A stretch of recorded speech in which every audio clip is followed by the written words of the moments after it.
बिस्मिल्लाहिर्रहमानिर्रहीम। हमारा आज का क्वेश्चन है जी सक्यूलेट्स। ये है जो हमारा हेडिंग सक्यूलेट्स। अब सक्यूलेट्स में सबसे पहले इसकी ज़रा इंट्रोडक्शन है, डेफिनेशन है, इसकी टाइप्स होंगी, उनकी शेप, साइज और फंक्शन, ये सब कुछ बयान किया जाएगा। अब मैं लिखने वाला काम ज़रा कम कम ही करूँगा जी। इंट्रो मैं शुरू में लिखता हूँ, फिर गुजारिश करके मैं इंट्रोडक्शन और डेफिनेशन ये दोनों इकट्ठे ही समझिए। एक उसके बाद अगला टॉपिक होगा इसमें टाइप्स, और जहाँ पे टाइप्स होंगे उसके साथ ही उनकी शेप्स और शेप्स के साथ साइज एक्सेट्रा। जो ज़्यादा इंपॉर्टेंट पॉइंट्स हैं वो मैंने सिर्फ लिख दिए हैं, बाकी चीज़ें सिर्फ वजाहत होगी तो मैं लिख नहीं रहा, उनको साथ साथ देकर चलेंगे। चलें, अब हम चूँकि आपको याद है हम ऑलरेडी स्टार्ट कर चुके हैं कि जो पॉइंट क्या था जी, सर आपकी आवाज कट रही है। मेरी आवाज़ प्रॉपर नहीं आ रही है? नहीं सर, हमें बिल्कुल सही आ रही है। उसका कोई प्रॉब्लम है सिग्नल्स का। सर अब ठीक हुई है, पहले थोड़ा सा हुआ था, अब सही हो गई है। चलें, लेकिन बहल जब आप बोली थी पहली बार तो आपकी आवाज़ से बहुत सा शोर आ रहा था। ये बाई चांस कहीं ना कहीं पे कोई प्रॉब्लम हो जाती थी और ये नेट के ही मसाइल होते हैं। एनीहाउ, सबसे पहले जो तारुफ हो चुकी, हम असल जो सवाल था हमारा वो था स्क्लेरन कायमा। स्क्लेरन कायमा की डेफिनेशन हो चुकी और उसकी दो टाइप्स थी, फाइबर सक्लेरेट, और आज हमारा दूसरा एक्सरसाइज है, सेपरेट क्वेश्चन है सक्लेरेट्स, मतलब हार्ड सेल्स और फाइबर जो कि एलोगेटेड थे। अब बाय डेफिनेशन स्क्रीन कायमा सेल की वो टाइप जिनका साइज आमतौर पर छोटा होता है, ये उतने लंबे नहीं होते जितने कि फाइबर फाइबर मिलीमीटर रेंज में भी लंबे चले जाते हैं, जबकि स्क्लेरेट्स सिर्फ माइक्रोमीटर रेंज में ही रहते हैं। लफ्ज़ी मतलब इसका हार्ड सेल्स, ये हार्ड किस्म के सेल्स, ये बहुत से मुख्तलिफ टाइप्स और शेप्स के हैं। डिपेंड करते हुए आपको कौन सी बुक्स है उनके अंदर आप इनकी शेप देख सकते हैं। उसकी डायग्राम मैं ड्रा करूँगा अभी जब उसकी बारी आएगी। और सेल वॉल के लिहाज से डेवलपमेंट इनकी भी ऐसी होती है, पेरेंट कामा से कॉलन कामा, स्क्रीन कामा, या पेरेंट कामा से डायरेक्टली भी सक्लेटेड सेल्स जो हैं डेवलप हो सकते हैं। अब इन जो के टाइप्स बहुत सी हैं और इनको याद रखने के लिए याद रखिएगा, जो एक छोटा सा पॉइंट है, बहुत ही अहम पॉइंट होगा वो वाला, कि एग्जाम्पल के तौर पे हम किसी ऐसी चीज़ की एग्जाम्पल दें जो मशहूर व मारूफ। नोट कीजिए, आई एम श्योर कि सब लोगों ने बहुत से बीज आपके नज़दीक तरीन जिसको आप खा भी सकते हैं, देख भी सकते हैं, एलिमेंट है। एलिमेंट पे गौर कीजिए, अगर आप एक एलिमेंट का सीड छील उसको भिगो के रखें तो आप उसको छील सकते हैं। जब आप एलिमेंट को छीलते हैं तो उसके ऊपर से ब्राउन कलर का छिलका उतरता है। उर्दू में हम उसको छिलका कहते हैं, इंग्लिश में और टेक्निकल नेम क्या है जी, बताएगा जी? पढ़ा हुआ है, इसलिए पूछा है मैंने आपसे, यहाँ पढ़ चुके हैं। नो आंसर जी, किसने जवाब दिया है जी? जोहा, ठीक है, बिल्कुल सीड कोट, ठीक है, आपका दुरुस्त है जी। इंग्लिश में उसका नाम है जी सीड कोट और उसका टेक्निकल नेम है टेस्टा। आपको याद होना चाहिए, मैंने जब स्टार्ट किया था, यानी जो बिल्कुल स्टार्ट था हमारा, मैंने सीड से शुरू किया था और रीज़न ये थी कि सिलेबस में सीड नहीं लिखा हुआ, लेकिन पौधा सीड से स्टार्ट होता है इसलिए, और सीड तो खत्म होता है, इसलिए मैंने स्टार्टिंग पॉइंट के तौर पर सीड को ही डिस्कस किया था और सबसे पहले लेक्चर सीड पे था हमारा, if you remember. Anyhow, example होगी। अब एलुमिनियम का छिलका आप उसको समझते हैं कितना सा सख्त होता है। नंबर 2, चने, ग्राम सीड की मिसाल ले लीजिए। ग्राम, मेरी क्लास नहीं चल रही है जी कुछ वाला अपना माइक बंद रखें जी। जी, ग्राम सीड की बात चल रही है।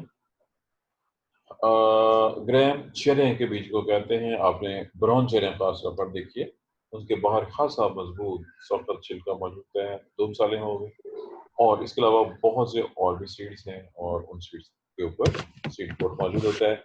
और वो सीड कोट जो सख्त वाला छिलका है जिन बीजों की हम बात करते हैं, वो डेफिनेटली वो सेग्रीगेट्स न्यू सेल्स।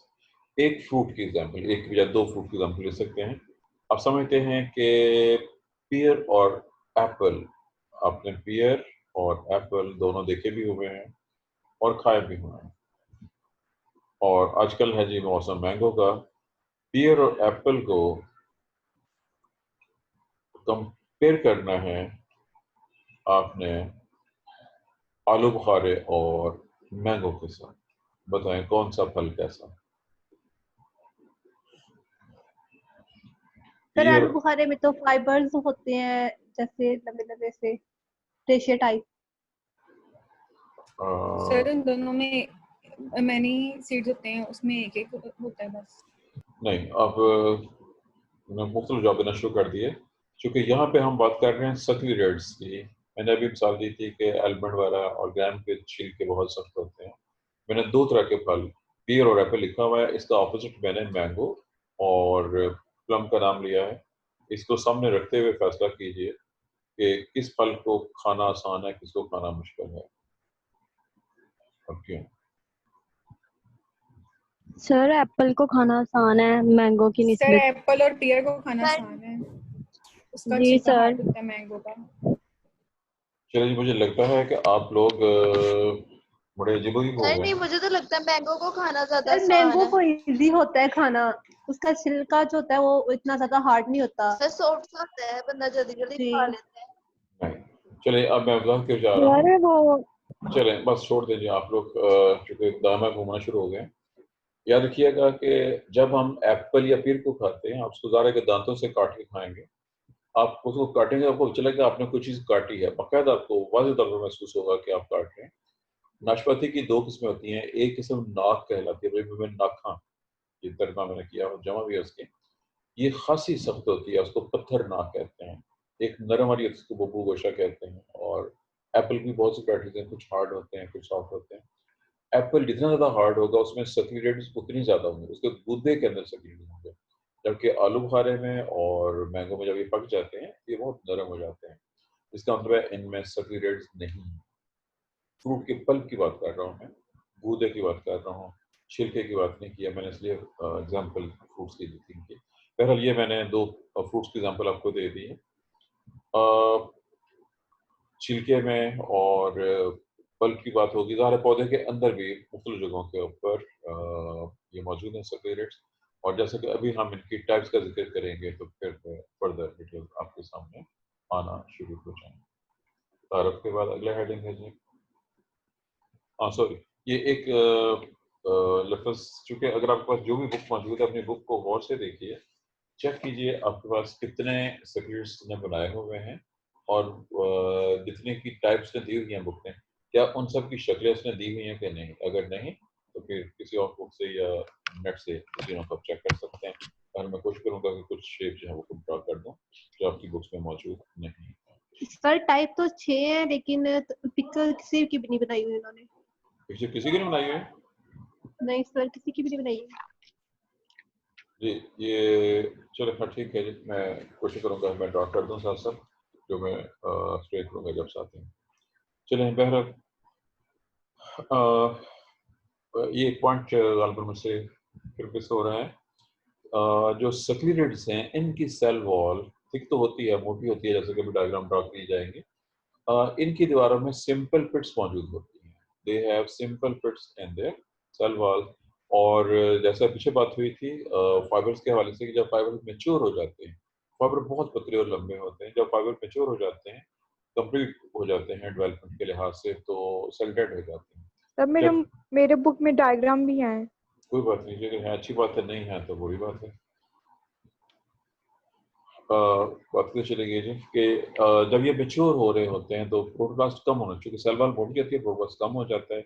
और हो सकता है पॉसिबिलिटी के एंड के ऊपर जाके प्रोटोप्लास्ट बिल्कुल खत्म हो जाए, मे और मे नॉट डेड सेल, लेकिन मेजॉरिटी इनकी भी डेड हो जाएगी। कुछ ऐसे भी हैं जो कुछ अर्से तक जिंदा रह सकते हैं। बहरहाल ये था जी तारुफ की हद तक।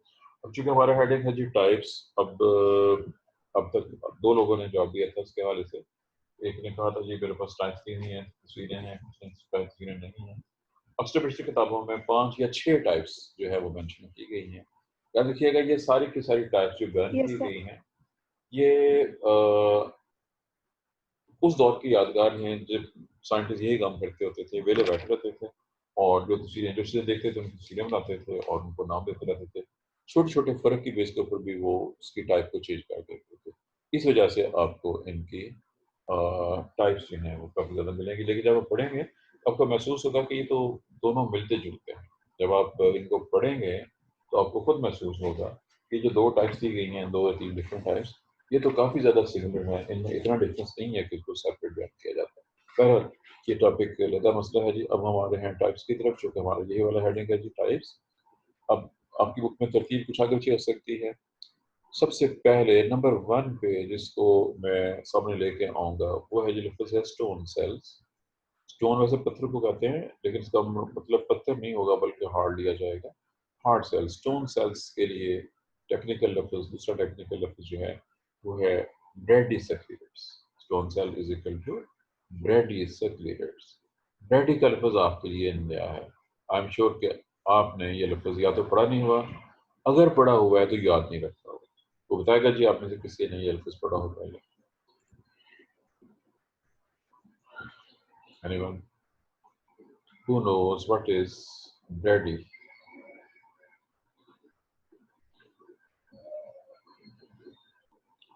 Some brandy? ब्रेडी आपके पास बुक में लिखा होगा ब्रेडी सेक्रेट, BRADY स्पेलिंग है, ये मैंने लिख दी है ब्रेडी सेक्रेट। स्टोन सेल्स इसका मुतबादिल नेम है। किसी ने ब्रेडी का लफ्ज़ पढ़ा हो? सर ब्रेडी ब्रैकी सेक्रेट सर हमारी बुक में ब्रैकी लिखा हुआ है। सर हमारे पे जी ब्रैकी नहीं है, सर BRACHY है। BRACHY। जी सर जैसे ब्रैकी इसने ब्रैकी स्पेलिंग को इस्तेमाल कर लिया है। चलो ठीक है, इसका मतलब है कि ये पॉसिबिलिटी हो सकती है जी। कोई और बुक चेक करें, किसी के पास और भी यही लफ्ज़ इस्तेमाल किया गया है? जी सर हमारे पास भी यही है। चलो इसका मतलब है कि ये पॉसिबिलिटी है, मेरे पास मिस्टेक है।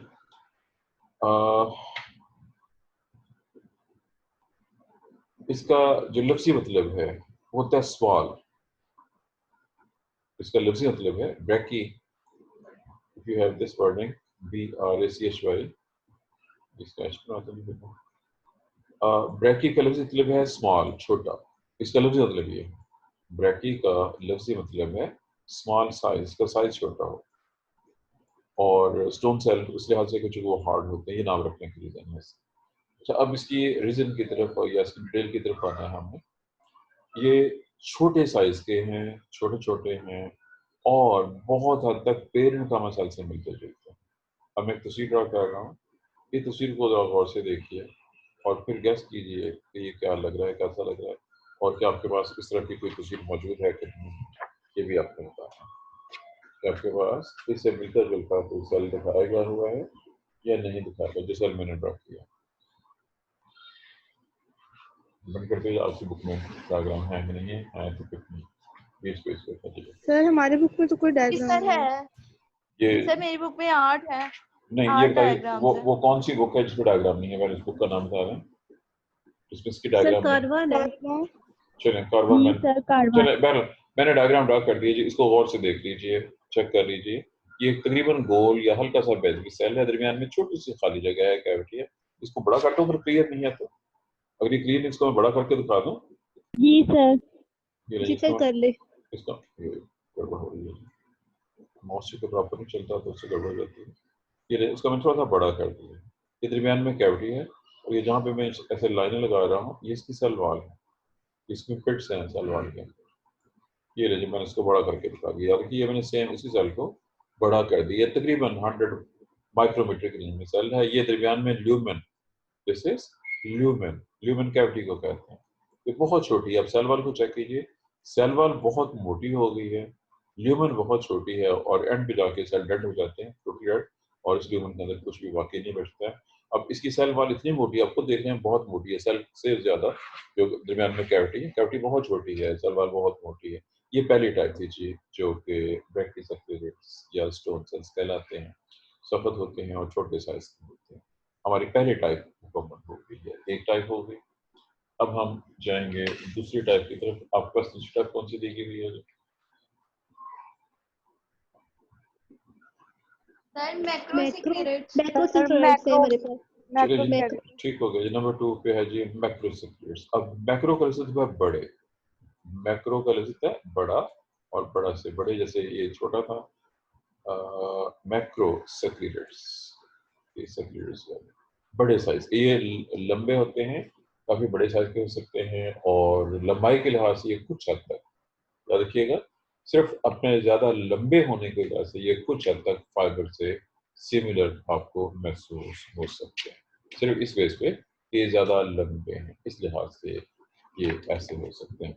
मैं इनकी तस्वीर ड्रा करने लगा हूँ। अब फर्क भी नोट करना है कि इनकी तस्वीर में और जो फाइबर आपने देखे थे उनके अंदर जो फर्क है वो फर्क है।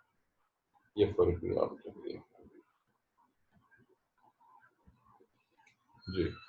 किसी ने कोई फर्क नोट किया हो?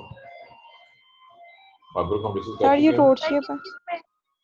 सर ये elongated है elongated है और सर। वो नहीं, मैंने फर्क कहा था जी, आपने जो फाइबर हम ऑलरेडी पढ़ चुके हैं, आपने इसको फाइबर से कंपेयर करना है और फिर बताना है कि इसमें क्या फर्क आपने नोट किया।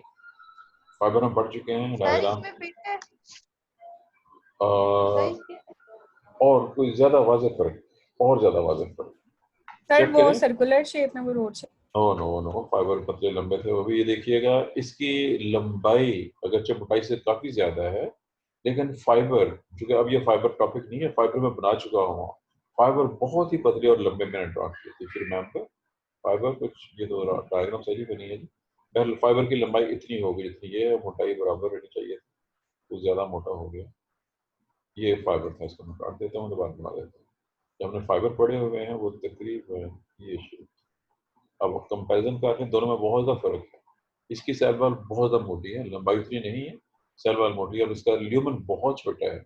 ये डिफरेंस है। पहले ये है जी मैक्रोसर्कुलर, जो कि फाइबर की तरह से लंबे हैं, काफ़ी लंबे हैं, और निज़ाम फाइबर से लंबे हैं। ये भी बहुत से पौधों की छिलके के अंदर मौजूद हो सकते हैं। जो पहले वाले थे, वो जो अभी मैंने पत्थर नाक का नाम दिया था, किसी को याद रहा, स्टोन सेल्स। जो ये वाला था, मैंने उर्दू में पत्थर नाक, नाक जी उर्दू सर और पंजाबी का लफ्ज़ है जी। और ये स्पेशल किस्म की नाशपाती होती है जो बहुत सख्त होती है, उसके अंदर पत्थर नाक, मैंने इसका लोकल नेम भी बोल दिया ऐसा। दो हमारे अहम टाइप्स हो गए। आपकी बुक किताब अगला नाम कौन सा है जी? नंबर 3 पे, ये नंबर 1 पे हो गए, ये नंबर, Osteosclerites. सर एस्ट्रोस्क्लेरोइड्स चलें ये नंबर 3 पे आपके फिर पास है osteo. जी ऑस्टियो। जहाँ पे ऑस्टियो का लफ्ज आ जाए, क्या इसके नाम से आपके जहन में कोई कंसेप्ट आता है? ऑस्टियो का नाम सुनते ही सर स्टार। जी एक जवाब आया स्टार, और जवाब किसने दिया था ये वाला स्टार वाला? सायरा। सायरा जी। और कोई जवाब है? सायरा का जवाब गलत है। ऑस्टियो का लफ्ज आप लोगों ने पढ़ा हुआ है एफएससी में, सेकंड सर ईयर में। Bones, what sir bones? Bones वाले टॉपिक में भी पढ़ा हुआ। बोन्स वाला डॉक्टर था, लेकिन होता क्या है? सर ये एक वो एस्ट्रोजन होती है जो बोन्स में होती है, जो नहीं जी, आप ज्यादा नीलम का जवाब बिल्कुल गलत है जी, आप ना ही जवाब देना बेहतर है। और जी कोई? ऑस्टियो, ऑस्टियो मीन बोन, लफ्जी मतलब, ऑस्टियो का लफ्जी मतलब बोन है, लेकिन यहाँ इसका मतलब बोन नहीं है। ऑस्टियोसर्किट्स का मतलब है ऐसे सेल्स जो बोन्स के सेल जैसे हैं। मेरी फिक्र को गौर से सुन लेना, मैंने क्या कहा है, मेरी वर्डिंग को नोट कर लीजिए। मैंने कहा है ऑस्टियोसर्किट्स mean cells which are similar to cells which are present in bones.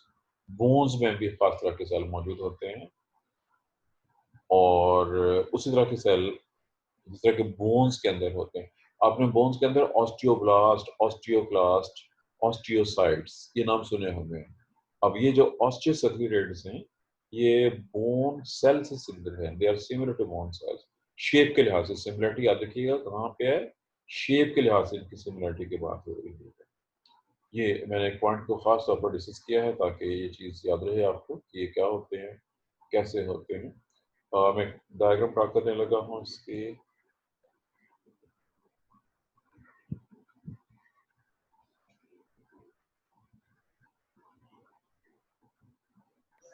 Sir zigzag मेरी आपने जिक्र करा, मैं तो जिक्र नहीं कर। spiral चलिए मैंने एक डायग्राम ड्रा कर दी है, डायग्राम आपके सर सामने है। किस तरह का?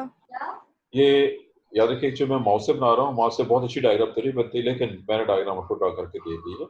ये ऑस्टियोसाइट से सिमिलर है। This cell is similar to osteocyte, इसकी दीवार जरा मोटी है, मैंने सिंगल लेयर में ड्रा की हुई है, दीवार मोटी है, अंदर कैविटी कम है। बहरहाल ये जो मैंने ड्रा किया है इट इज ऑस्टियोसेक्यूलेट।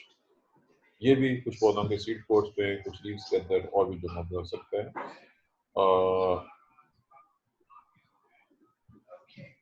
चलें, बहरहाल ये हो गया जी, 3 टाइप्स हमारी हो गई जी, 1 2 3। आगे आपके पास कौन सी टाइप है जी? नेक्स्ट टाइप कौन सी है? और कोई टाइप आपके पास? एस्ट्रोसिक्लोराइड। जी सर। नहीं जी, आप जो बोल रहे हैं मुझे आपकी आवाज क्लियर नहीं आ रही है। सर एस्ट्रोसिक्लेरेट्स। ठीक है, तो मैंने बिल्कुल वाज़ेह लफ्ज़ बोला है, एस्ट्रो। अब लफ्ज़ खुद बता रहा है कि ये क्या है। एस्ट्रो, एस्टर, ये लफ्ज़ आपने सुना हुआ है पहले से, तो बताएगा जी ये क्या होता है? Yes sir, star. जी बिल्कुल ठीक है। स्टारशिप। सर मुझे था आपने ये वर्ड बोला इसलिए मैंने इसका मीन बोला था। नहीं, मैंने लफ्ज़ ही बोला था, मैंने तो पूछा था कि आपके पास बुक पे क्या तरतीब चल रही थी। ये है जो लफ्ज़ एस्ट्रो, एस्ट्रो स्टार को कहते हैं। और स्टार जैसी शेप, जैसे स्टार की शेप होती है। और आई एम श्योर कि आप स्टार की शेप से जरूर वाकिफ होंगे। आप कुछ लोगों को स्टार शेप और ये दोनों मिलते जुलते नजर आएंगे। अब दोनों में फर्क नोट कीजिए। स्टार में लिमिटेड रेज होती हैं, इसमें ज्यादा है। इसमें ये जो ब्रांचेस लगी हुई हैं, जिनको लोब्स, इनको लोब्स कह लें, ब्रांचेस कह लें, आउटग्रोथ कह लें, ये ज्यादा होती है इसमें कम। अब मेरा स्टार इतना खूबसूरत नहीं बना जी, और मैं वजह पहले बता चुका हूँ कि जब मैं माउस के साथ काम करने की कोशिश करता हूँ तो वो बहुत तंग करता है। चलें, अब ये ज़्यादा ही खूबसूरत बन गया। ना वो इतने खूबसूरत होते हैं और ना इतने माठे होते हैं जो मैंने ड्रा किए थे। ये फर्दर ब्रांच भी हो सकते हैं, ये इनकी रेस ज़्यादा लंबी भी हो सकती है।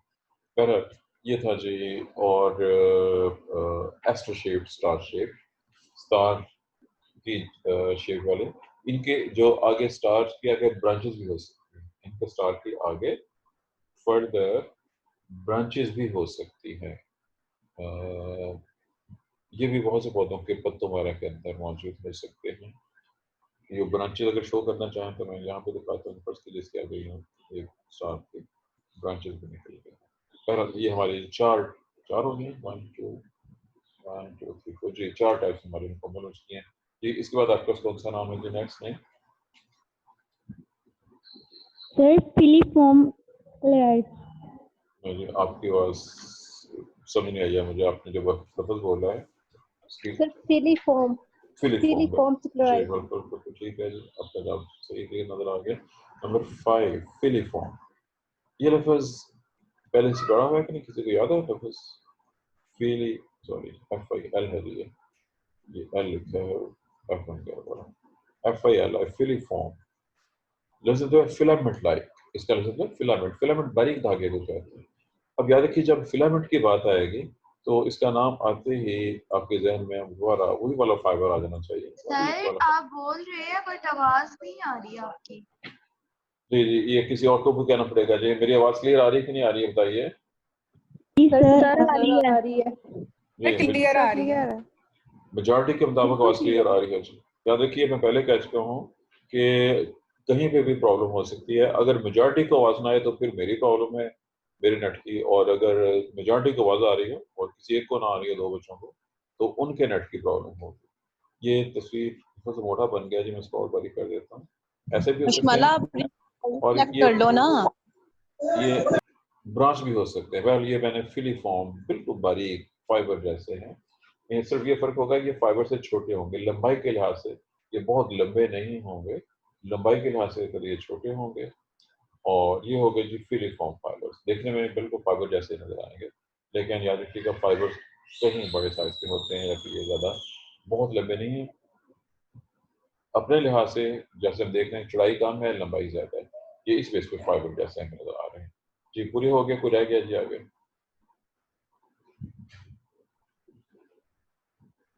सर और एक कुछ है? रहता है ट्राइकोसिक्लेरेट्स।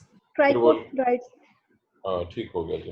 नेक्स्ट आपने ये ट्राइकोस्टेरॉइड्स। ट्राइकोसिक्लेरेट्स। ठीक ठीक है। वो चूंकि जब बोलते हैं तो कुछ बच्चों की आवाज़ से क्लियर नहीं होता उन्होंने क्या बोला है, तलफ़्फ़ुज़ की वजह से। जी, जो लफ्ज़ आपने बोला है ये लफ्ज़ निकला है ट्राइकोम से। आप लोगों ने ट्राइकोम का नाम पढ़ा हुआ है इंटर में भी और फर्स्ट सेमेस्टर में।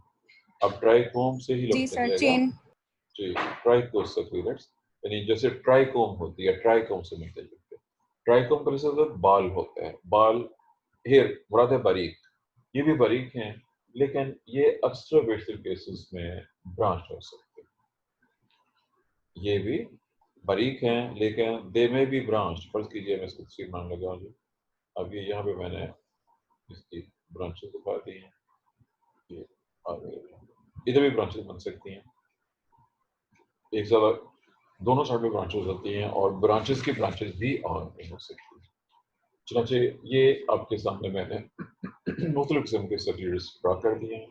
हमारा टाइम थोड़ा सा हमारे पास है अभी बाकी है जी। फाइबर्स, उनकी टाइप्स और उनकी डायग्राम्स का जिक्र कर दिया है। और याद रखिए कि कुछ पौधों में एपिडर्मिस या एपिडर्मिस के जस्ट नीचे फाइबर हो सकते हैं, सॉरी एपिडर्मिस या एपिडर्मिस के जस्ट नीचे सेक्युलेट्स मौजूद हो सकते हैं। ये लोकेशन के लिहाज से बात हुई है। ये जिक्र हो चुका कि ये हार्ड होते हैं, प्रोटेक्शन और सपोर्ट का काम अंजाम दे रहे हैं। चलो जी, इनका शेप्स और टाइप्स दोनों चुके डिस्कस हो गई हैं। साइज नोट कीजिएगा कि जब हम पढ़ रहे थे फाइबर्स तो वहाँ पे बात हुई थी कि फाइबर्स मिलीमीटर रेंज में, फर्ज कीजिए 3-4 मिलीमीटर है, 10 मिलीमीटर है, 50 मिलीमीटर है, सेंटीमीटर है, आधे मीटर तक फाइबर अप्रॉक्सीमेटली आधे मीटर तक भी लंबे हो सकते हैं। लेकिन जो सेक्युलेट्स की मेजॉरिटी है ये सिर्फ माइक्रोमीटर रेंज में है और इनका साइज जो है फर्ज कीजिए 10 माइक्रोमीटर से लेके 50 माइक्रोमीटर, 100 माइक्रोमीटर, 200 माइक्रोमीटर, ये इस रेंज के अंदर आपको मिलेंगे। ये बहुत ज़्यादा इतने लंबे नहीं हैं, इतने लंबे कि हम आगे पढ़ चुके हैं फाइबर्स के हवाले से। ये था जो हमारा पॉइंट इनके साइज और शेप के लिहाज से।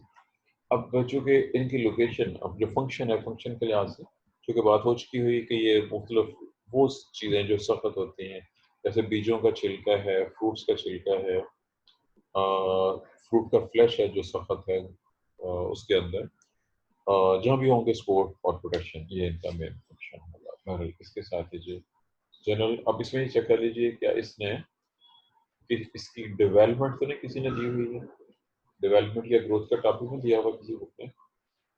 No sir. तो सर कुछ नहीं है, ये आगे कुछ नहीं है। चलें, बहरहाल अगर किसी ने डेवलपमेंट जो है इनकी दी हुई हो तो उसके हवाले से एक दो सर लफ्ज़ मेरी बुक में जी जुमा कॉलेज की बुक में मौजूद है। चलें, मैं पहले डेवलपमेंट को एक्सप्लेन करने लगा हूँ। अब डेवलपमेंट के लिहाज से नोट कीजिएगा, ये आपके लिए थोड़ी सी टेक्निकल टर्म है, डिपेंड करता है, आपने लफ्ज़ याद रखें इनको। ऑन्टोजनी, डेवलपमेंट के लिए एक टेक्निकल लफ्ज़ है ऑन्टोजनी। क्या आप इस नाम से वाकिफ हैं? आपने लफ्ज़ पढ़ा हुआ है कि नहीं? ऑन्टोजनी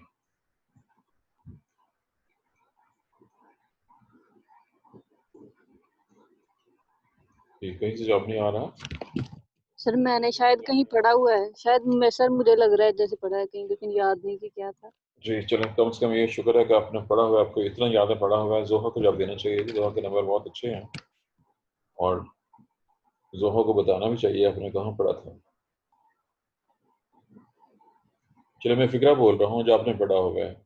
ऑन्टोजनी रिकैपिचुलेट्स फाइलोजनी, ये फिक्रा आपने पढ़ा हुआ है, आपके सिलेबस में शामिल था।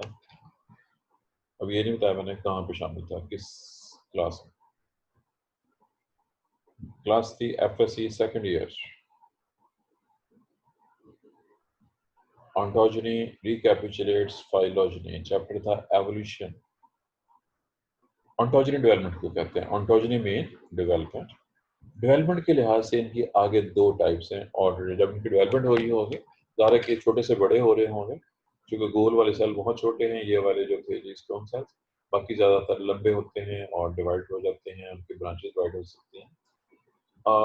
जब तक तो ये डेवलप हो रहे होते हैं, फर्ज कीजिए कुछ टाइम तक ये सीधे ग्रो करते जा रहे हैं, ऐसे ग्रो कर रहे हैं। जब तक तो ये ऐसे डेवलप हो रहे हैं, ये एक हिस्सा। लेकिन जब ब्रांचेस, जैसे ये ब्रांचेस निकल गई हैं, इसकी ब्रांचेस हैं, इसकी ब्रांचेस हैं, या इससे ज़्यादा और भी ब्रांचेस और ब्रांचेस की ब्रांचेस भी हो सकती हैं। जब इनकी ब्रांचेस निकलना शुरू होती हैं उसमें, और जब ये मेन डेवलप होता है, इन दोनों तरह की डेवलपमेंट में कुछ टेक्निकल डिफरेंस मौजूद है। अब वो डिफरेंस, ये जो टेक्निकल डिफरेंस का लफ्ज़ जो मैंने इस्तेमाल किया है, वो क्या है या वो किस तरह की चीज़ है, ये ख़ास अहमियत कहाँ पर लफ्ज़ है, डिपेंड करते हुए कि आप इस लफ्ज़ से वाक़िफ़ हैं कि नहीं वाक़िफ़ हैं। मैं एक लफ्ज़ बोल रहा हूँ और ये लफ्ज़ है जी उर्दू का, उर्दू में कहते हैं मुदाखलत। मेरे काम में मुदाखलत मत करो। कभी लफ्ज़ पढ़ा कहीं पे या सुना? मुदाखलत? इंटरफेरेंस जी सर। सर। जी जी। सर, पढ़ा इंटरफेरेंस। जी, बिल्कुल जी सही है। सर। चलें ठीक है जी, 2-3 बच्चों ने जवाब दे दिया जी, इंटरफेरेंस के लफ्ज़ से आप वाक़िफ़ हैं। अब जो लफ्ज़ मैं बोलने लगा हाँ, वही उसी से मिलता-जुलता होगा। जब तक तो एक फाइबर बड़ा हो रहा है आहिस्ता-आहिस्ता, हाँ वो गोल है या लंबा हो गया है। ये गोल वाले की मिसाल ये वाली है, ये और ये लंबे होना शुरू हो गए। तो ये नॉर्मल ग्रो करता रहेगा लंबाई की। इस रुख पे कम ग्रोथ हो रही है और इस रुख पे ज़्यादा ग्रोथ हो रही है। जब तक ऐसा हो रहा होगा, उस वक़्त आप कहेंगे कि ये कोऑर्डिनेटेड ग्रोथ शो कर रहा है। It is coordinated growth. जब तक ये ग्रोथ ऐसे हो रही है, बल्कि ये पहले ऐसे था और इससे ये ऐसे हो गया। This growth is called coordinated growth. ये मैंने ग्रोथ के लिए डायग्राम ड्रा किया। छोटा दरमियाना और होते-होते आखिरकार ये बड़ा हो जाएगा। ये कोऑर्डिनेशन के लफ्ज़ आप पहले से वाक़िफ़। लेकिन जब इस तरह के सेल डेवलप होते हैं, ये वाले और ये वाले, जिनमें ब्रांचेज़ होती हैं और ये बहुत सी ब्रांचेज़ करना शुरू हो जाती हैं, तो उस वक़्त इनकी ग्रोथ कुछ और होती है और होगा क्या? ये जो ब्रांच है, यहाँ पे और भी सेल होंगे। फ़र्ज़ कीजिए यहाँ पे ये सेल मौजूद है, ये सेल मौजूद है, इसके पास ये एक और सेल मौजूद है और यहाँ पे ये सेल जिसकी हम बात कर रहे हैं, ये ग्रो हो रहा है। अब इसकी जब ग्रो करना है तो ये देखें ये कहाँ जा रहा गया? गौर कीजिए, ये इसका ये सिरा किधर को जा रहा है? आप बता सकते हैं? जहाँ पे 2 सेल जुड़े हुए थे, जहाँ पे सेल जुड़े होते हैं वहाँ पे मिडल लैमेला होती है। ये जो इस तरह की आउटग्रोथ होती है, ये मिडल लैमेला में घुस जाती हैं और घुसने को कहते हैं मुदाखलत करना। मुदाखलत के लिए बहुत से लफ्ज़ हैं, इंटरप्शन, इंट्रूजन, यहाँ पे मैं जो लफ्ज़ बोल रहा हूँ, इंट्रूजन और उसी इंट्रूजन से लफ्ज़ निकला है इंट्रूसिव ग्रोथ। किसी चीज़ के अंदर इस तरह से पेनिट्रेट कर जाना जैसा कि ये इसकी ब्रांचेस मिडल लैमेला में हंसाओं के सेलों की मिडल लैमेला में पेनिट्रेट कर जाते हैं। इसको इंट्रूसिव ग्रोथ का नाम दिया जाता है। बट ये था जी एक स्पेसिफिक पॉइंट और इसके साथ ही हमारा ये टॉपिक, आज का टॉपिक कंप्लीट हो गया जी और इसके साथ ये चैप्टर भी कंप्लीट हो गया। हमारा अगला चैप्टर बहुत ईज़ी है। ईज़ी इसलिए है कि उसके अंदर आधा चैप्टर आप पहले पढ़ चुके हो। उस चैप्टर में भी फाइबर्स का ज़िक्र भी आएगा, फिर गामा का भी ज़िक्र आएगा। जहाँ वो ज़िक्र आएगा, वो अंडरस्टूड है कि हमने चूँकि पहले से पढ़ लिया है। कॉम्प्लेक्स टिश्यू में सिंपल टिश्यूज़ आएँ और वो दोबारा एक्सप्लेन नहीं होंगे। जो लेक्चर एक्सप्लेन हो गए, यही दोबारा वही कुछ जो कुछ अब यहाँ पढ़ रहे हैं, यही कुछ जो कॉम्प्लेक्स टिश्यू हमारी उसमें जाइलम, फ्लोएम वगैरह का ज़िक्र होगा और उसमें बहुत से नाम बार-बार रिपीट होंगे जो हम ऑलरेडी डिस्कस कर चुके हैं। वहाँ पे इनको दोबारा रिपीट नहीं किया जाए। चाहे को अगर नया पॉइंट हो, वो डिस्कस उसके का होगा। जी, सिलेबस को भी चेक कर लीजिएगा। मेरे हिसाब से तो ये नेक्स्ट टॉपिक यही होना चाहिए। जी, अपने नेक्स्ट सिलेबस को भी देख के आना है। अगर किसी के पास है तो अभी देख लीजिए। सिंपल टिश्यू के बाद चलिए। कॉम्प्लेक्स टिश्यू है ना साथ? जी सर है। यस सर, ये जी है। सर, कॉम्प्लेक्स टिश्यूज हैं। सर चलो ठीक है। आप में से किसी ने प्रीवियस पेपर चेक किए हैं अभी तक कि नहीं किए हैं? प्रीवियस पेपर्स, सर क्या? सर मेरे पुराने पास है पुराने पेपर चेक किए हैं? कितने बच्चों ने चेक किए नहीं हैं?